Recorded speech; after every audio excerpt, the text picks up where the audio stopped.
In this tutorial, we'll be covering ICT's fair value gaps, what they are, and how to mark them out. So a fair value gap is a price range that's formed during an aggressive push when there's an imbalance of order flow in the market. This is a 3-bar pattern where a large candle in the middle forms a gap that doesn't overlap with the first candle's high or low and the third candle's high or low. We can mark out an FVG by connecting to the first candle's wick, cutting through the large middle candle, and then connecting to the third candle's wick. If the wicks of the outer two candles have tested the same price points, then it's not a valid FVG because the order flow has already been rebalanced here. A bullish FVG is called a BISI, which stands for buy side imbalance, sell side inefficiency. And a bearish FVG is called a SIBI, which means sell side imbalance, buy side inefficiency. Many traders will use them for reversal setups or as take profit targets, as they anticipate the price to push away from these levels once they're retested. They can also sometimes fail, which is why the ones that form after liquidity grabs that go in the direction of a larger trend are more likely to succeed. So this right here is a perfect example of a fair value gap. We're going to mark down from the top of this candle to the bottom of this one, and this basically gets caused when the price moves too fast for buyers to step in. So when we retrace back into the zone, this is where you will look to enter.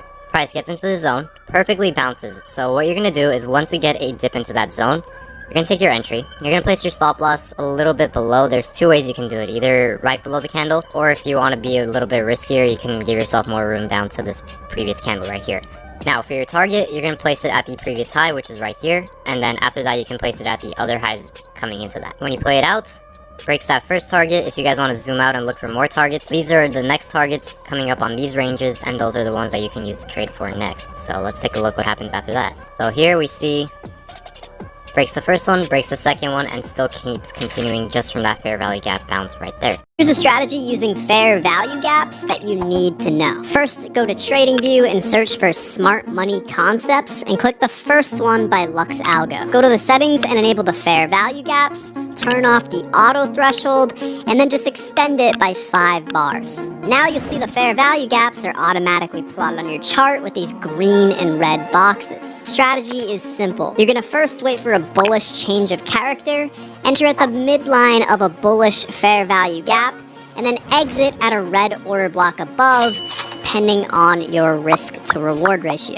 If you're a trader, you need to know this strategy. So this strategy is known as the fair value gap, and here's how you can identify one. So first, look for any 3 candle sequence. Then mark out the high and low of the first and third candle. If there's a space between those candles, that is considered a fair value gap. So when price comes back to this gap, we can expect a higher chance of a bounce. Now you can also use the fair value gap as an area to know when to exit. For example, this fair value gap up here is a good target to exit after your entry. If you want. So there are 3 or 4 types of fair value gaps which you can use in your trading.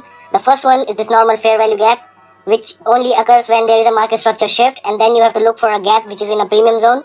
So you can take a sell from here, and then your target will be this structural low. So let's go on next fair value gap, this is a normal gap, okay, which happens in the market, and it happens most of the times in daily time frame.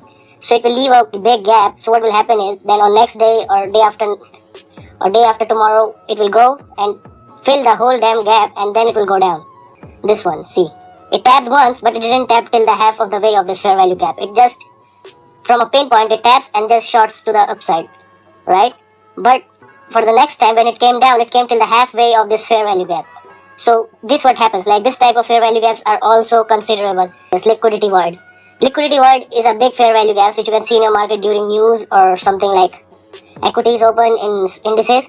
So you will see a big fair value gap like this, okay? In this tutorial, I'll be teaching you about inverted fair value gaps, what they are, and how to use them to improve your trading. So first, let's recall what a standard fair value gap is, which is a 3-candle setup where the wicks of the first and third candle don't overlap one another, which leaves a price gap in the middle. Now these are usually respected by price, but if not, they can flip and still be used for powerful trade setups in what's known as an inverted or inversion fair value gap. This is where we have a fair value gap that got disrespected, with the price action closing past the gap's consequent encroachment, or 50% level, which can often be used for trade setups if this zone gets retested and rejected. So it's basically a bearish fair value gap flipping and acting as support, or a bullish fair value gap flipping and acting as resistance, which is much more likely to happen right after a structural trend reversal. So for entries, once an inverted fair value gap forms, we can look to enter inside of that zone during the retest, which is typically where the price will go through a reaccumulation or redistribution cycle first before continuing to push past that region.